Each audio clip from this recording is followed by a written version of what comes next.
Welcome to Every Night is Game Night, because we all love game nights with our family and friends. But when you play solo games, then every night can be a game night. Check us out along with other great podcasts at dicetowernetwork.com.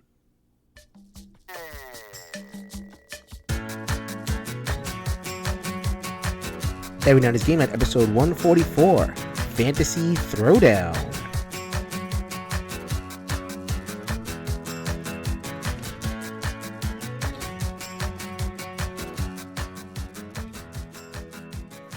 Yo, my peoples, what's up? Welcome back to the Every Night is Game Night podcast. I am your host, Jason. Thank you so much for joining us. We're back. The Kickstarter Roundup crew is back for another couple of episodes. We're having a great time over here behind the mic, talking and just, BSing around, all that good stuff. You're going to hear some great stuff. We have Jeremy from Jambalaya Plays Games. He has his tumbler ready. He is ready to rock. Welcome back to the show, Jeremy. Hey, party people. This is Jeremy. I'm really happy to be back on here. We got a lot of good games to talk about. It won't be as dark as it was the last time I was on here. We really had we beat up a lot of games. We got you. Destroyed some games. We got some good stuff over here. He saved the good stuff. Kind publishers, but we really kind of beat them up. And we have Liz from Beyond Solitaire. She is back as well. Come on, Liz. We're doing it. Yes, I am, as usual, happy to be here and wondering why you were foolish enough to have me on. Are you kidding me? We got some great game to talk about. That's why we have you on. We got to get the crew together. Indeed. Once a season, we love just hopping on. Between the three of us, we love reaching into the corners of gaming spheres. We love weird games. We love games from smaller publishers. No Asmodee allowed on these episodes. We want smaller publishers to get a hearing when it comes to these games. So we have 8 games over the next 2 weeks for you. These first 4 games we're calling it Fantasy Throwdown. So Fantasy Throwdown means that all these games are in the fantasy space. You heard top 10 fantasy games from Sadler Brothers and Mike DeLisio a couple of weeks ago. Oh my goodness, there's more. These are 4 games. I don't think we mentioned any of these games at all. And they're all good on some way or another. Before we get to this first game, I have to kind of talk about this because this is unusual for us. We have never repeated a review. However, my review of Aeon's End Legacy that I did a couple episodes ago was not good enough. These two were like, I have to review Aeon's End Legacy. I have to review Aeon's End Legacy. I didn't do a good enough job. I was not enthusiastic enough. So Liz and Jeremy are going to take you through. We're not going to describe the game. Don't need it. It's Aeon's End. Y'all know what Aeon's End's all about. Tell me how awesome Aeon's End Legacy is. Go for it. Okay, well, I'll start. Aeon's End, by the way, I just start out. Aeon's End is the best deck builder. All right, to me, it's the best deck builder. It is simply innovative, like because just the fact that you don't turn over your cards, you kind of build synergy. You just turn over your cards and you build synergy through that and timing. And it's also a really great game solo. And you also have that kind of interaction that even if you're playing with somebody, which I've never done because I will not share this game. Oh my God. But I share it, but it would do that. Like when I hear 2-player experiences, but this one is a little, of course, this is different because you're starting bare bones and you're building up. And I was really worried about this game when I opened the box because of the just the amount of stuff you had to open and rip. Of course, you're going to have that beginning part where you kind of get that good walkthrough, and I love that they had that in every one of these, that you can get like, hey, I haven't played one in a while, so I was like, oh, this is awesome. Same kind of familiar thing, and also the story cards really take you kind of, they kind of introduce you really well, and they got just that little tidbit of story. Now, I'm not going to lie to you, the story is not like epic, but it's good enough, and I like the way it kind of unfolds your character and the mechanics. By the way, my my 2 characters are Beat Down Betty and Kick Ass Kenya. They are the perfect team, and they're the perfect team. Are you that guy? Are you that guy who plays MMOs and you play the female characters so that you could stare at their butts? I always play female characters. Always. Okay. Yeah, I'm role playing, dude. I'm not. So the cool part about that is like you take ownership of stats as you go along and start stickering them to you, and just develop it who you are. And I love that you can name your moves and just all kinds of stuff. And I just feel like every touch, and I was worried about this legacy part. Every touch of this game, and the bosses are still epic. It just works, and I was so worried. And now I love this game. I would not recharge it and go back through it, but I definitely enjoy my experience, and I love the fact that I am still attached to these characters, and I will carry them forward into future games. But I think the biggest point about this content is how the characters, the enemies develop too, because you can evolve them. That's the only spoiler there is. There's an evolve mechanic. And bosses are really, really cool. They're really cool. And I just like the new mechanisms that they represent. And that's always been a kind of a thing about Aeon's End. Like the bosses, of course, are what's going to bring you back. So yeah, I agree with that. Just, Jeremy, like I actually also feel that Aeon's End is the best deck builder. It's my number one deck builder. And I'm a fan of deck builders, so I'm actually completely locked up with you on that. And I had a really good time with Aeon's End Legacy. I think it's the best entry point to the series. Like if you have somehow not played Aeon's End to date, totally I thought that the tutorial was actually very good. You might find the game a little easy if you've played a ton of Aeon's End, but I really got attached to my mages. I liked it. My only, I guess, like quibble would be that, we talked about the storyline being a little thin. I think the one thing I would change is that your choices can change your mechanical future in the game, but not necessarily your plotline future. Yeah. Because you were kind of unlocking the rule book in a sense. Like, yeah. You were sort of unlocking the full rule book, and which is fine. It's not like full on Charterstone where it's like, you just kind of miss the game. But like, I felt like this one, it just felt exciting. Like, and I think from us speaking as two people who love Aeon's End, it could have been like, like we could have been so like, but yeah, it could have been disappointing, but it was not. But for us, like the people who have played it, like even to start over again and to start with somebody that doesn't have any of the abilities that all these other people do, all the other ones do beforehand, and still come away with like being impressed with the development of the character, partly because you build it. But I was like, wow, I really love this game. Like, I really can recommend this game. And for people who don't even like legacy games, but are interested in this, I think this is definitely something I could recommend as a legacy-based game. And it's light enough on the legacy because the gameplay is so good and consistent. And you feel like you have ownership that's worth something, as you throw those stickers on. So. Like if you want a Pandemic Legacy plot twist or something, then maybe not this one. But, if you're just interested in sort of mechanical development over time and then, the evolution of a character that you get really attached to, then I think it's a good choice. I liked it a lot. Well, all right, so I gave my opinions. I'm a little bit lockstep with you. But except for the story part, I could not stand the story. I thought it was dumb. I thought it was like sixth grade. I'm just gonna make this up right now. Ooh, the mage is this, and we're going over to the crater, and we're gonna fight this guy. It's like, well, going to the crater fight this guy looks a lot like fighting this guy. And you wrote in, go to the crater. It's like, okay, So I thought it was dumb. I have fairly low expectations for a lot of gaming storylines, which may impact things we can talk about another time. I thought Brahma was pretty cool, consistent throughout. She was pretty cool. Like she's kind of the one that's like the healing person, the controller person. So I just like that mage. But, I'm surprised you remember that. So yeah. So I don't want to go too much longer into it because we've covered it enough. But I mean, I think the idea is because I think people got a little bit of a mixed message from me.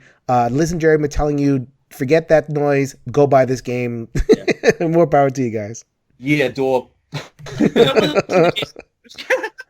All right, so we are going to get to some new reviews. We got 3 more for you, all in the fantasy sphere. We're going to tee it up to Liz first. Liz, you are going to cover Call to Adventure from Brotherwise Games. Yeah. All right, so Call to Adventure initially caught my interest because it is sort of tangentially tied in with the Name of the Wind, which is an amazing book. But basically, a Call to Is it Adventure really amazing? Is it amazing? Is Name of the Wind amazing? I loved it. I'm dying waiting for the Doors of Stone to come out, and I feel like all I do in life is wait for people to write books that'll never happen. Wow. Yeah, I mean, like this, like I mean, seriously, like anybody who has reviewed it that I've seen the video review is because they're fans of this book or whatever, and I'm like, man, this must have been like really powerful. Yeah. I'd say that the second book has some extended, like, I don't know, fan service stuff that I wasn't that into, but for the most part, I think it's fantastic, and I really want to read the third of the trilogy. Anyway, so, just like the trilogy of The Name of the Wind, and The Wise and Sphere, and The Doors of Stone, there are 3 stages to Call to Adventure. Haha, nice segue. All right, so... Well, to be clear, the actual IP is not in the base game. We're still waiting for Name of the Wind, and some other IPs that Brother Wise was able to get. Yeah. Yeah, and they were that's the one thing they were hinting at. So I guess that's out of the bag. Yeah, they're going to be searching other stuff. But yeah. So yes, what I was going to say is you might have been interested in Call to Adventure because you like that book, but don't actually expect that in the game. Mm-hmm. So what you're actually getting is kind of a weird hybrid between a game and kind of like a storytelling mechanism.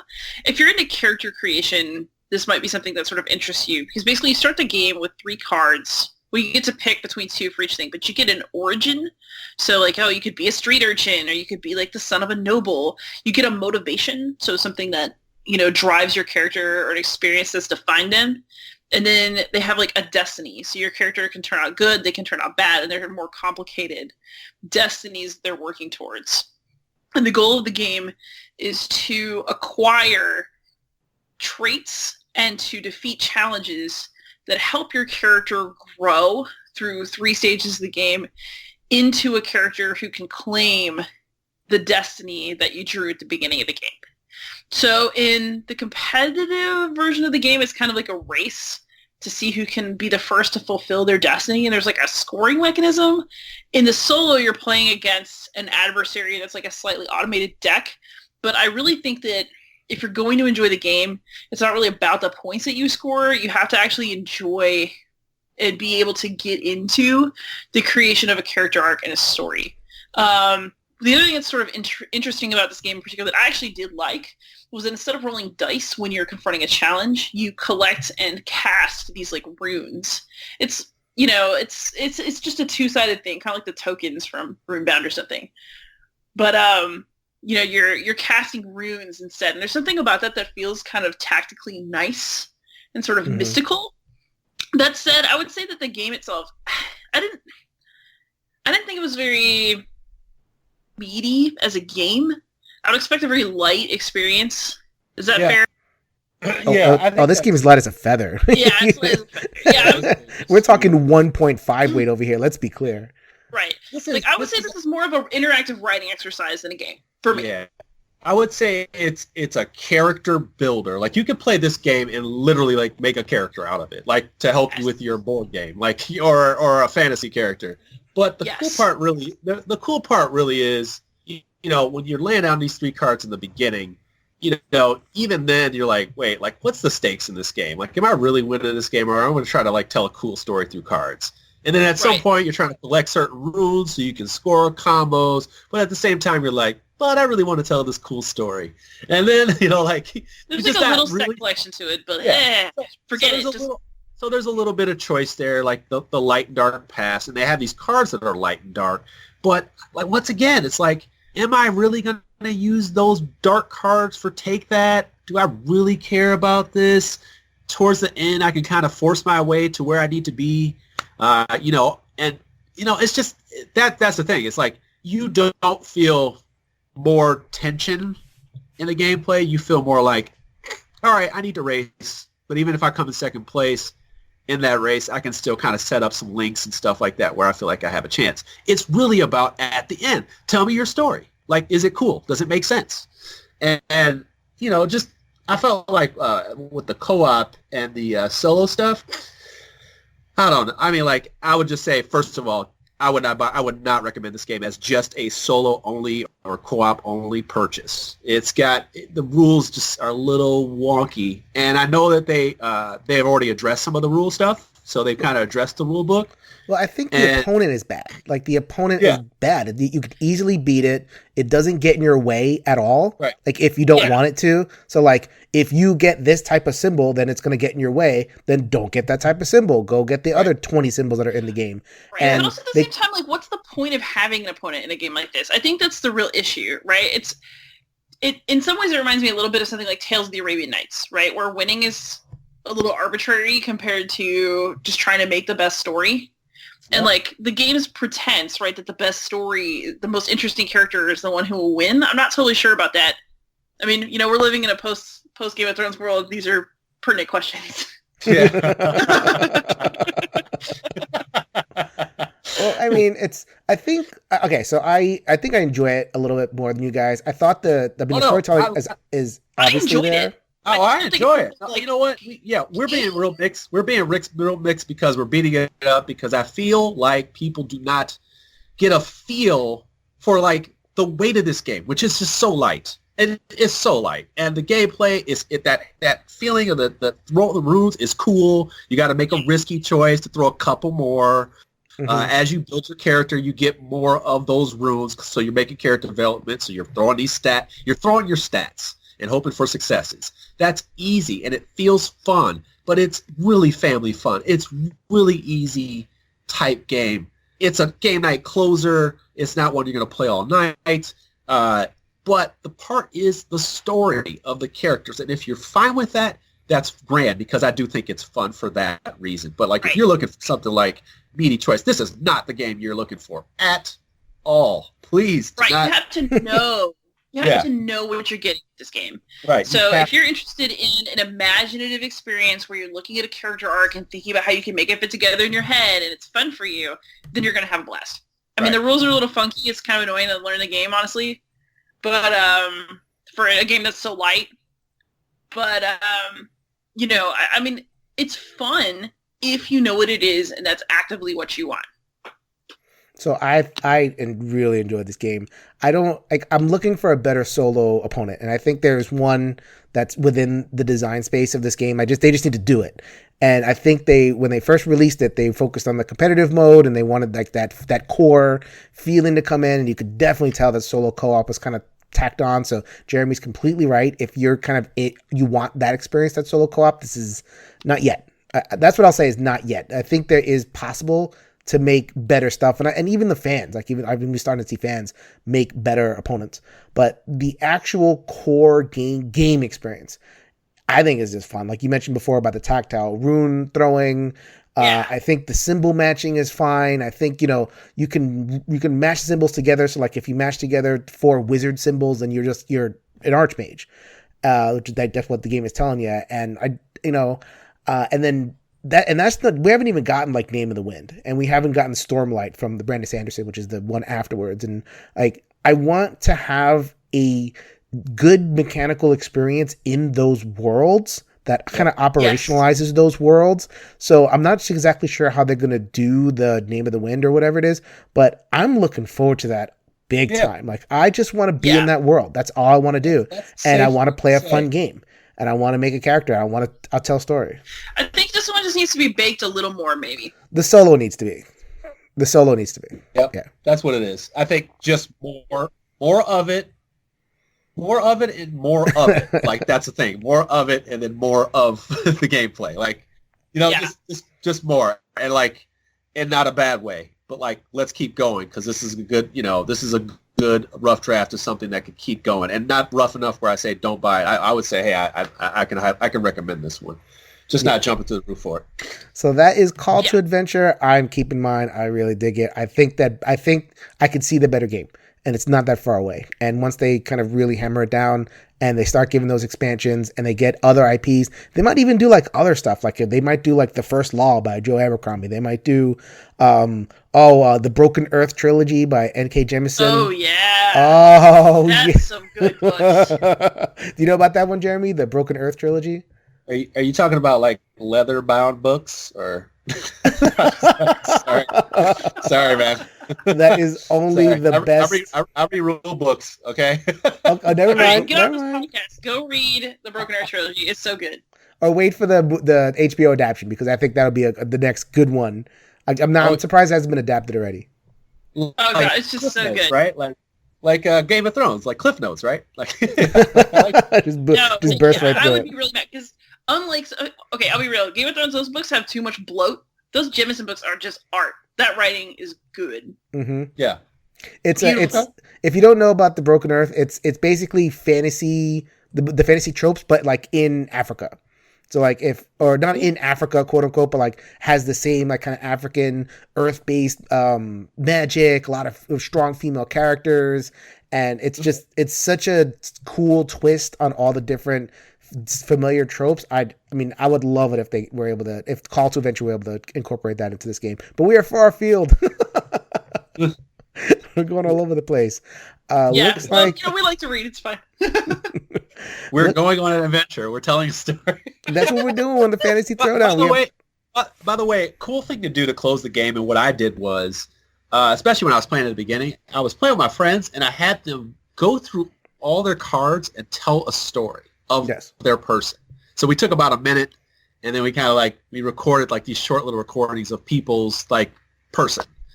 And it was just really cool. Like I said, it's a good experience. But your friends got to be down for that kind of stuff. Yeah, absolutely. So that was Call to Adventure from Otherwise Games, a recommendation from us, and definitely looking forward to more. So I am next, and I am looking forward to the reviewing this game from my friend. So I will reveal my bias right now. I love this man. It is Tristan Hall from Hall Nothing Productions. His game is Gloom of Kilforth.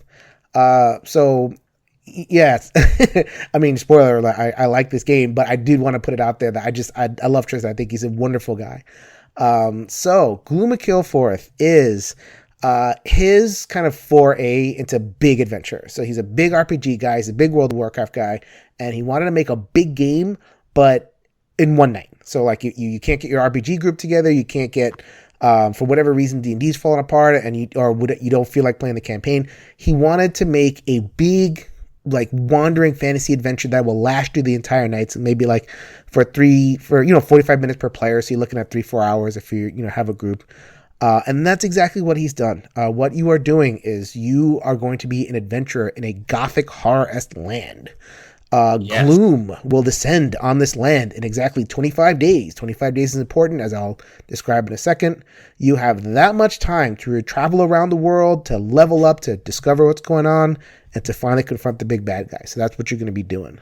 So mechanically, this is a card-based exploration and adventure game. You're going to look at the price tag of this game and think, wow, I must be getting minis. I must be getting, giant maps and everything. You're getting a bunch of cards. But they're gorgeous. They're paying for art. You're paying for like premium art. Every single art asset in this game is unique. If you go to a Fantasy Flight game, they repeat art assets like all over the place, like, across multiple games and everything, which is cool. But in this game, everything's just kind of been crafted and it looks fabulous. That's kind of what you're paying for here. So then the entire game will occur on cards. The world is 25 cards of different terrain, like hills and mountains and stuff, arranged in a 5x5 grid. And you're going to take your little standee adventure, no minis, a standee. You're going to take them around the world of cards. And as you land on the different cards that are in this 5x5 world, you're going to have an encounter. And the encounter is going to be, it could be good. It could be a treasure chest. It could be a castle, or, that's something you can explore, which is a card. So you're going to, do a check off of that, whatever it is. Or it could be bad. It could be an orc or, whatever monster is roaming around the land. It could be a puny little goblin that you could just, destroy with a dice roll. Or it could be some kind of giant monster that you have to run away from because, this is not perfectly leveled. You can tell Tristan's an old school D&D player because in old school D&D, they didn't care about your feelings. If you ran into a dragon cave, you were going to get messed up.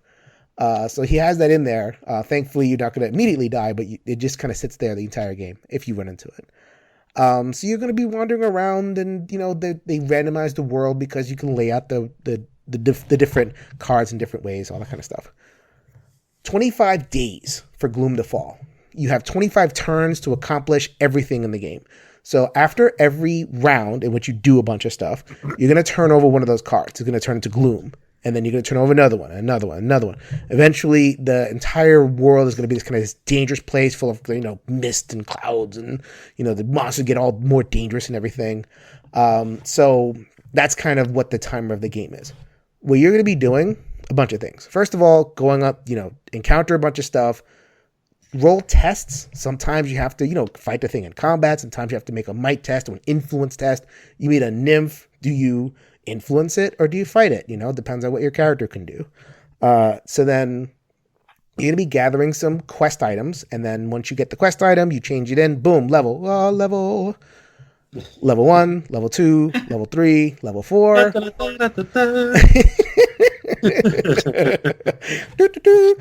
They should have like a little app thing that has like all the standard like ding like levels on it.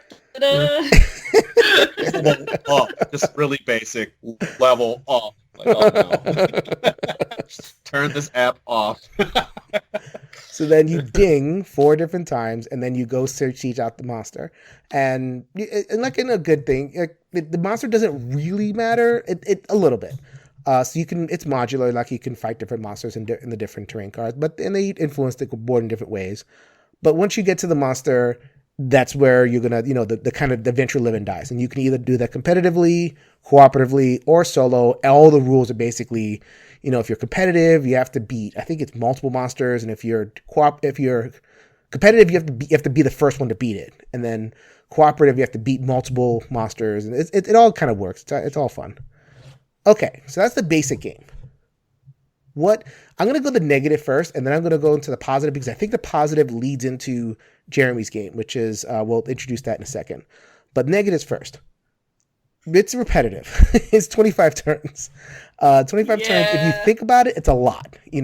A lot of games, when you really look at them, they're not that many turns. Like if you look at a regular Pandemic game, it's like 8 turns or something like that, depending on how many players. That's and you feel like you've gotten the full thing. Here, you're almost like 3 times that. And what are you doing? You're rolling, you're rolling some dice against the creature. And then what are you doing on turn 1? That's what you're doing. What are you doing on turn 20? You're rolling the same thing and adding +5, So that's the main thing you're going to hear in terms of a criticism of this game, that it is grindy. And you're going to take a long time kind of doing the same things. I don't mind because I can inject a lot of story. That's what the art and all this other stuff does. Like I can vibe with it. It's like, okay, I'm doing this. This dragon is here, whatever, this big monster is here. I'll get back to that turn 15 when I'm a little bit more geared up. I'm cool with that, even if it's kind of that same little dice roll experience.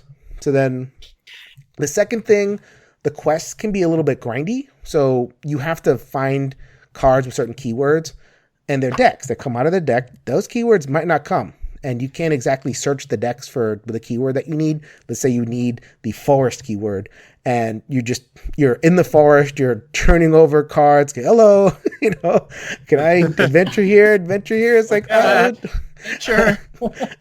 Help! Yeah. How many treasure chests am I gonna uncover here? It's like, I know this is treasure. I appreciate that, but give me it.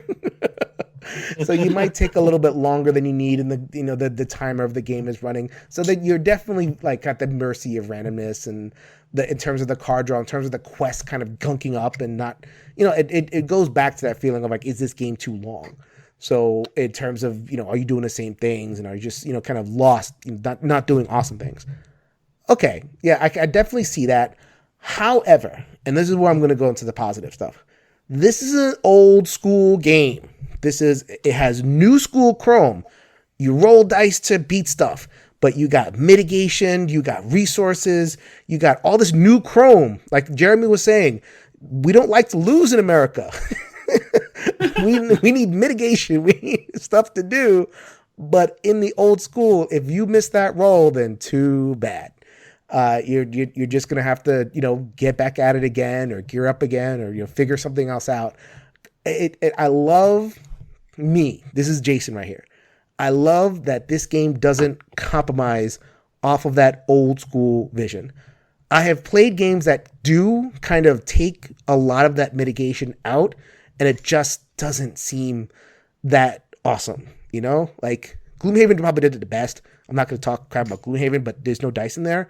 But so many other games, they operate off of these modifiers and give me dice. I want old school dice with new school chrome. That's what you're going to get with Gloom of Kilforth. I'm not really sure if that appeals to you guys, because I know you. Actually, you know what? Let me not even say that. From what I was describing, what do you guys think of Gloom of Kilforth? Do you think it'll be a good game for you guys?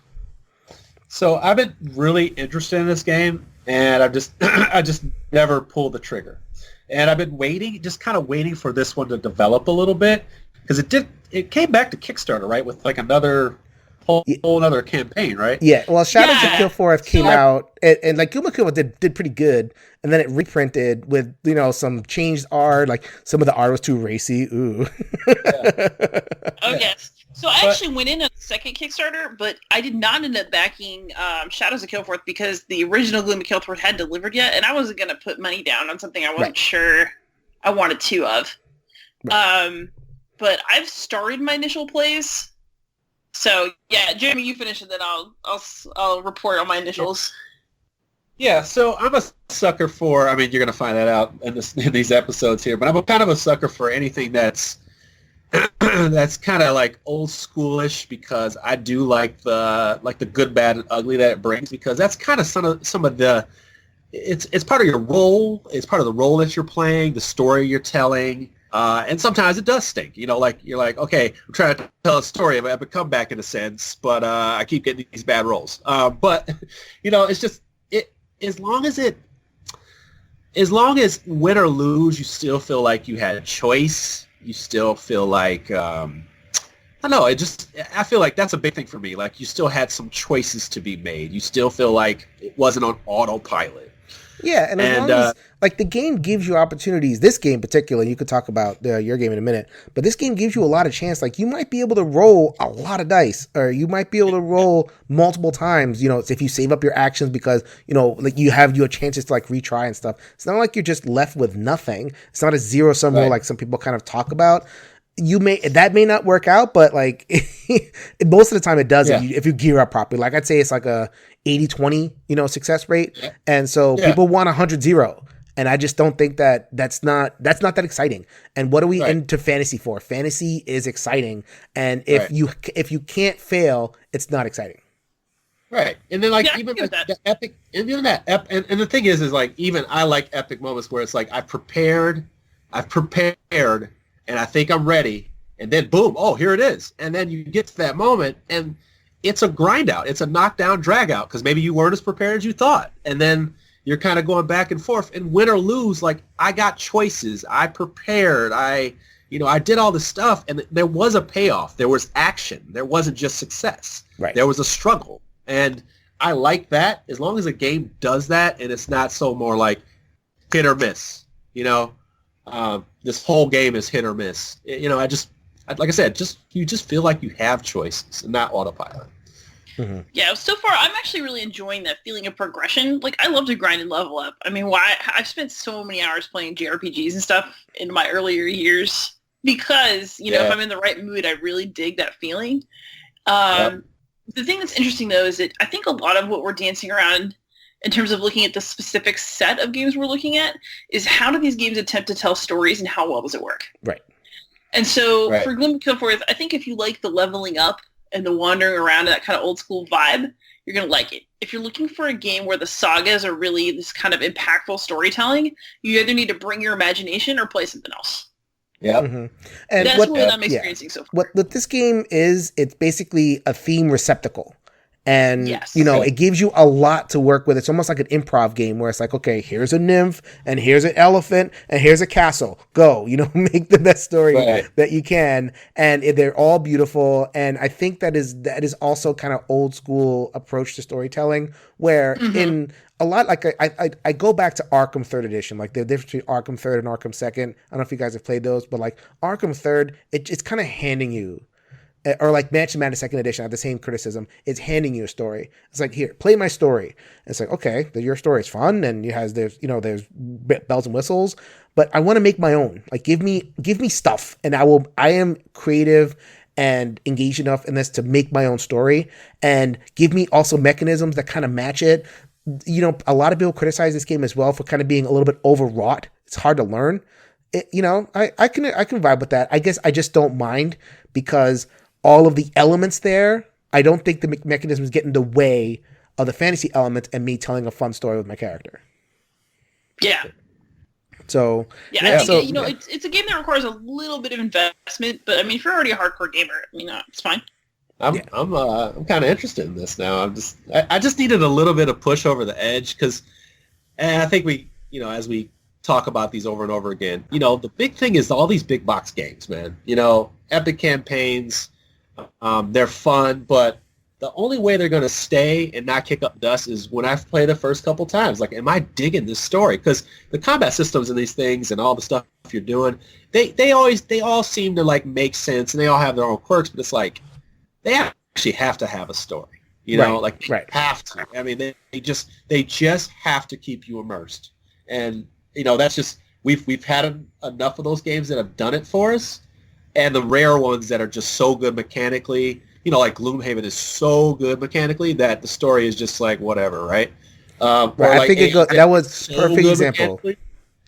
Yeah, look, when you have tight mechanics, there's no room for story. Like there's a way, like when we call something streamlined or if we call something crunchy, like you need that kind of rough mechanism. You need those dice rolls. You need those kind of random card pulls, and that's where adventure lives. That's where imagination lives. If your game is too mechanically tight because you like mechanically tight games, I'm afraid that you squeeze out whatever theme and imagination that you have there. So Gloom of Kilforth is trying to emulate that. It may not be successful for some. I definitely see that it kind of has the Runebound problem of being a little bit too long and grindy, but I like it better than Runebound. If that's the kind of if that's definitely what this game is. Like if you're thinking of where to locate this game definitely in that Runebound space. But if you don't like it, or if you can't like find that co-op expansion or whatever it is, I definitely can recommend Gloom of Kilforth. I did want to bring in Jeremy's game. Jeremy's going to review Folklore, the Affliction, because I think if I understand that game right, then it comes into a lot of the same stuff that I'm talking about with Gloom of Kilforth. Is that right? Okay. So, all right. I'm going to try not to go too long on this one. Okay. Well, let me go through this real quick. So, basically, Folklore is very much a D&D lovers type game. It is not straight translation, but a lot of the core is there. So you're going to have, all these characters. There are some fantasy tropes, but actually not really, because this is kind of like in a weird, like, dark fantasy-ish type world. So you got like the exorcist, courtisan, telepath, archaeologist. Then you have things like the witch hunter. But then you have a scientist. You have a butcher, a wild man, like stuff like that. And the cool part about that is like they give you your own weapons. They also give you your own things that you do in town. You also develop on your own. You have your own tech tree. But basically you're going through these big journals that have like kind of like big arcs, okay? So like big acts, just like you would have in a D&D. So it's set up for you to just go through this story. But the big thing is that you're going to be going through this story and making choices. And those choices are going to lead you to passages back in the rule book, in the back of the book. But they affect how you move and where you're going and like what happens to your crew. Now, what actually happens is they have a world map. And you're going to be traveling across there, and you're going to have all these things that happen to you on your adventure. So let's just say I have to go from one town to the other town. I may have to move across this map. They have road events where, that happen during the day and night that you have to deal with. And sometimes they lead to battles, and sometimes they lead to bad status effects. Then they have a deck where if you go off-road to try to skip to other places, you're going to have events there. They could be battles. They could be things that happen to your character. And what happens eventually is that you're going to, of course, things are resolved through battles, but they're also resolved through skill checks. And so is it a minis game? I'm sorry. Yeah, so it has all these ridiculously cool minis. I mean, the minis are so cool. Oh my gosh. All right, I'm not even going to, Jesus. These minis are great. Nice. By the way, my miniatures were painted by Miniature Painting Studio. If you follow me and you go to Jambalaya Plays community, you can see some of the pictures that of the guy who painted my initial base set for me. But getting back to the game, the cool parts about the battle systems. So there's a positive and negative to the battle system. It's a D100 base, so you're going to be throwing kind of like a tens and a ones, and it's going to be rule checked. It's going to be checked against stats. So you have things like the might, the attack, all these types of just regularly known stats, and you'll use that for your skill checks, which each character has certain things they're already specializing in, plus buffs from your weapons and armor and things that have happened to you on your quest along the way. You get buffs to your stats. One of the cool things about combat is that when sometimes you have these things called skirmishes, which you don't actually put them on a map and fight, an individual map and fight. You actually take the card of the enemy, and there's a regular skirmish side and there's an actual battle side. So the skirmish side is actually just fought on that card. You roll for how many of that group you're fighting, and you just one time roll check. And then they give damage to each one of your people. So it's almost like you're fighting a group at once. Mm-hmm. And it's a really cool little thing. So it's not always like, all right, let's get this big map out and let's do this and that. Get all these minis out, put all the decks out. But they even have not even a battle part. When you get these big maps out of your box, you're going to even have ones where you just do an adventure part where you just kind of go through the map and do searches for things and unlock clues, because the story is there. And that's the cool part about it. It's like in between these parts, sometimes you just go into a location, and it's almost like when you play in a video game and you're in an RPG, like, okay, we arrived at this cave. Well, what's in this cave? Okay, we found a chest here. Okay, we found there's a trap here. Oh my God, we rolled bad, and all of a sudden we got to get into this fight. So can I do a thing in video games where it's like I can save, open the treasure chest, have the bad thing happen, then go back and go to my save point? No, it doesn't have that. Can I randomly cheat? But it's very much. Well, I mean, it's a board game. Who's gonna know? Right. The cool thing about what this is that it really does a good job of, like, you can just leave it back on your table. So that's a really cool part about it. But here's some real big game changers. So you got your big bad battles and things like that, and they really do a good job of, like, kind of ending the story arc. And whether you win or lose, you still kind of continue. So even if you win, you just keep going. Like D&D, you don't just auto recover and you find these magical things that make you better, and you just keep going. It's attrition, through the story. But one thing is, when you die, like if you die, you're not dead. You're not dead. You become a ghost, and you can actually fight. But the thing is you're fighting with, like, your ethereal being, like spirit. Right. So you can do things like you can fight and spend those points, but you only have like 10. So it's like to actually attack is 2, but to hide is 1, and you get to hide to your next turn. So it's like, dude, that's the coolest part, because like you get into some pretty hard battles, and they may be targeting you specifically. And let me go back to the story on that. There are markers that you will pick up along the way, and sometimes that they will lead to, like, things you unlock, but also sometimes they could be bad, and an enemy may target you for having the special gem in your hand, and they're like, that's the gem, so it turns into a beast and it comes after you. And so it's like it's just a really cool way to wrap up a combat system that could have just been down to, like, hey, let's just roll stuff, and it really does have that. Missing these rolls, you can have, a time where you roll a whole bunch of rolls and you're like, come on, man. Yeah, but actually, let me pause you on that, because so Colin, good friend of ours, Colin from One Stop Co-op Shop, come on, man, you haven't done a video in a while. We need to get away from your family and get back behind the screen. Yeah. What are you doing, man?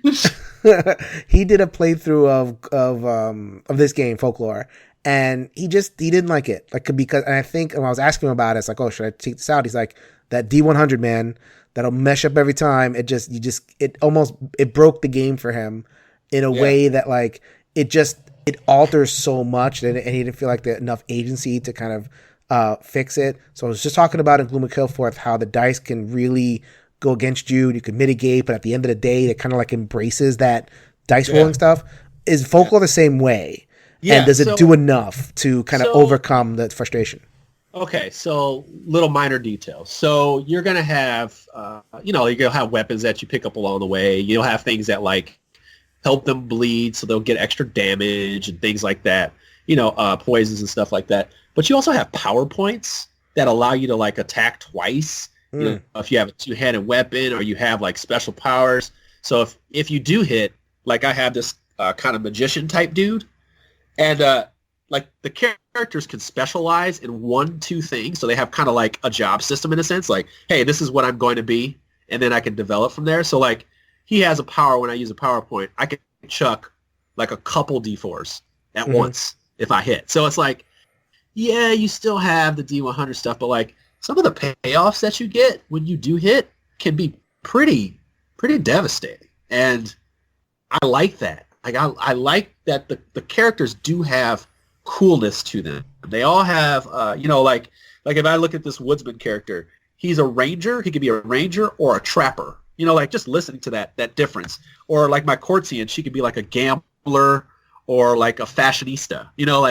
And those give you different stats and different power moves, depending on that. Like I have an arcanist. They can be a seeker or numerologist. Like, okay, like what is that? And then you constantly, the big thing, and I think these are deterrents that I think. So like if you're not into the D100, you're not going to like it. Okay.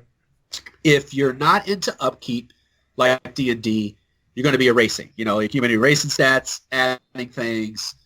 Ooh, I picked this up. Got to remember that key item.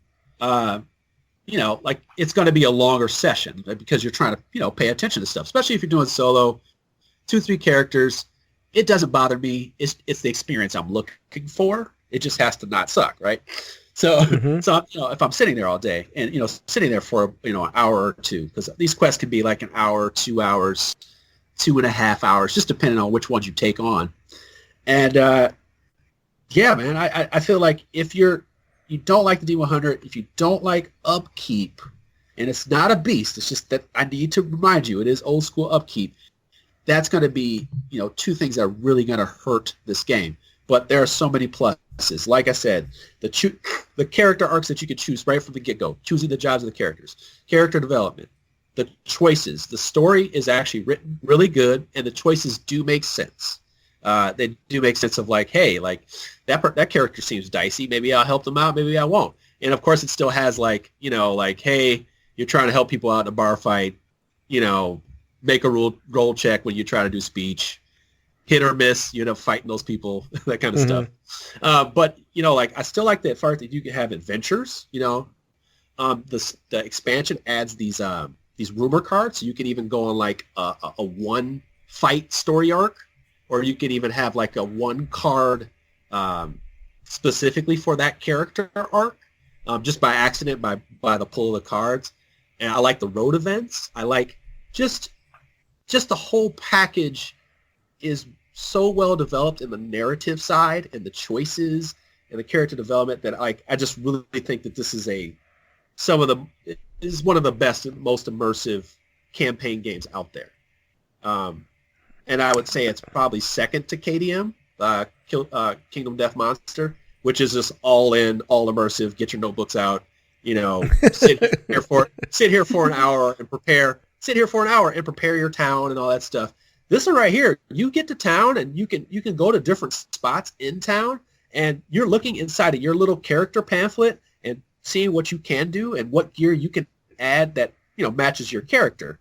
So you can go to certain spots, and because you're the courtisan, when I go gambling, I get extra luck, and I can bet, and I get kind of like a little hint on turning of the cards, certain stuff like that. So there's like all these nice little choices in there, and you just feel like a part of the story. You actually care, and just like what you were saying with Gloom of Kilforth, that stuff kind of matters because it's still old school, but like what else? And the what else has to be, do I care about my choices? Do I feel like I'm part of this? Am I telling a story? And this one tells a damn good story.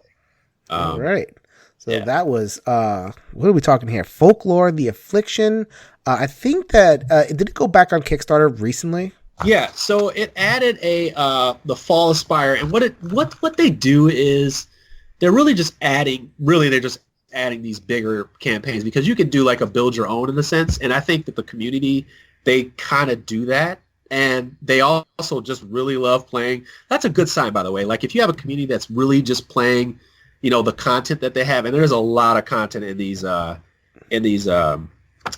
journal books that you get. And the second one even has more dungeon-based stuff, so it even goes even deeper into that, into that D&D type stuff, because this one is actually like top-based and, going into dungeon-based, but that one is more like, it's got more the second one, Dark Tales, has the rumor cards and all that other stuff. So yeah, it's pretty, man. It's rich in lore. Like I said, the minis, I mean, like I said, just icing on the top of awesomeness. And they even have expansions with world events, weather, recipes. Like you could cook recipes and stuff in the game.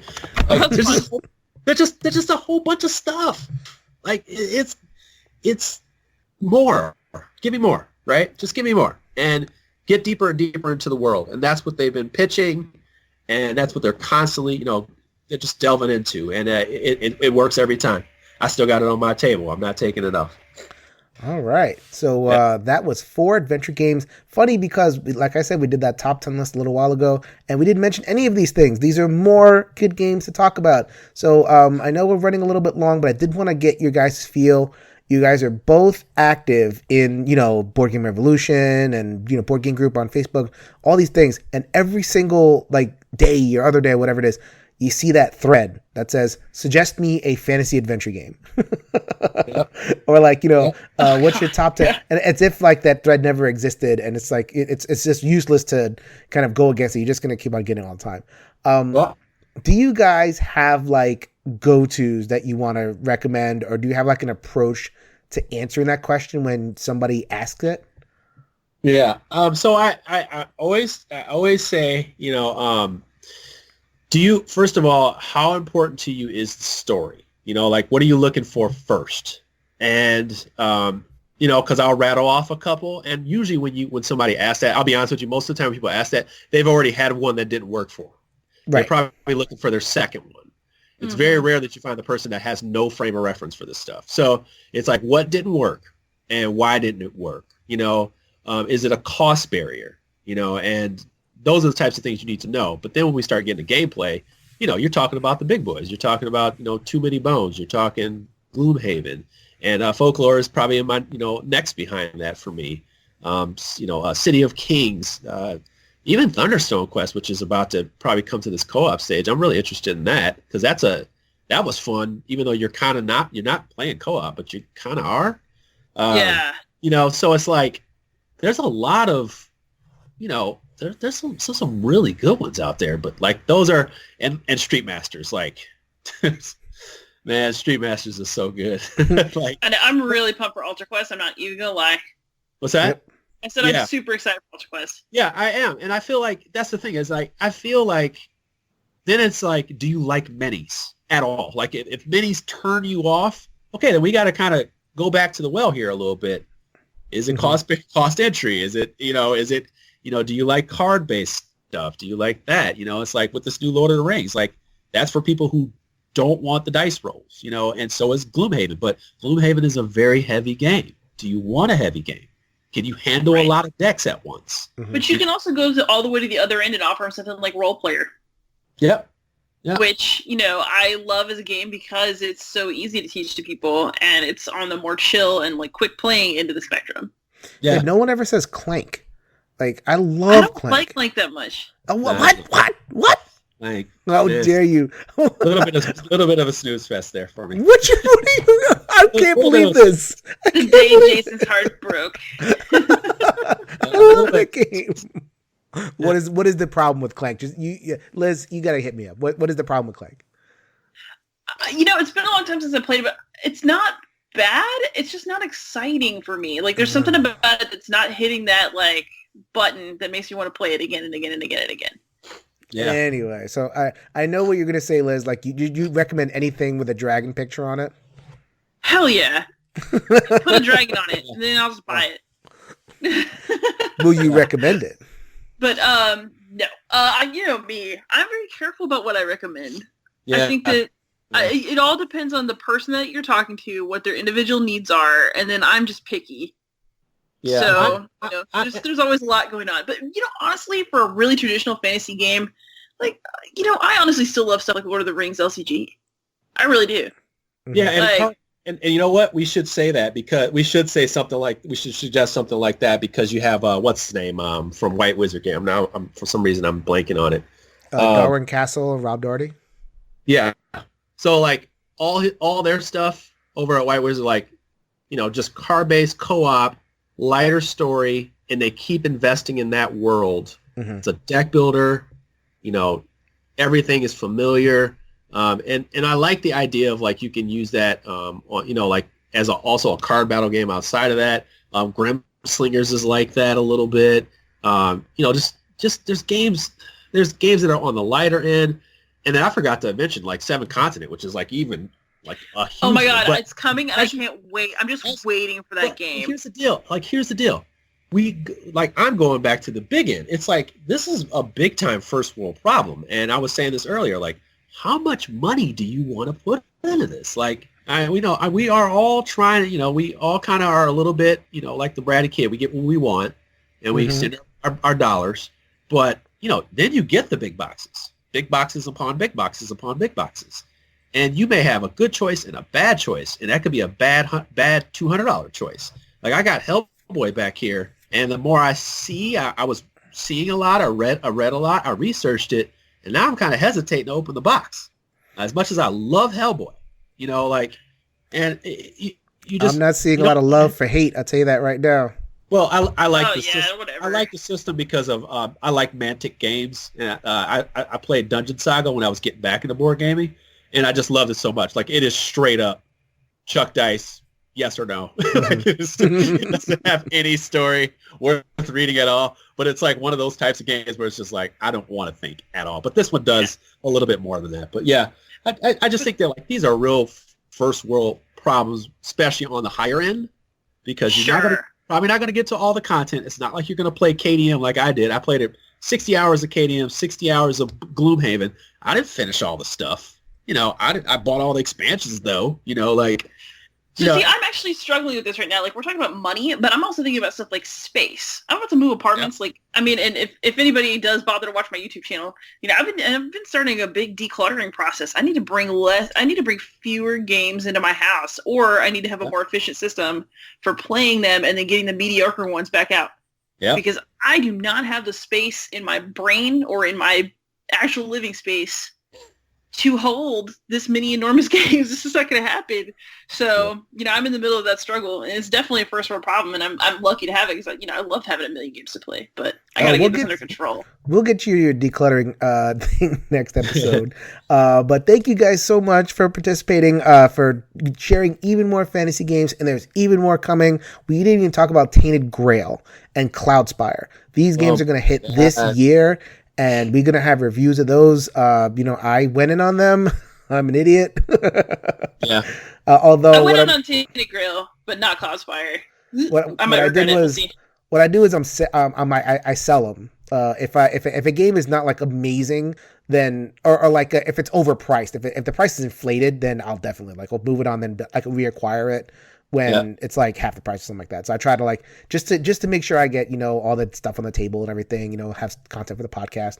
But anyway, so we are going to definitely revisit this stuff. Liz and Jeremy will be back next week to talk about some more games, and Liz is going to share some videos. So Jambalaya from Jambalaya Plays Games, Liz from Beyond Solitaire, thank you guys so much. I will see you guys next week. Catch you soon. Hey, take care, party people. It was a pleasure to be here.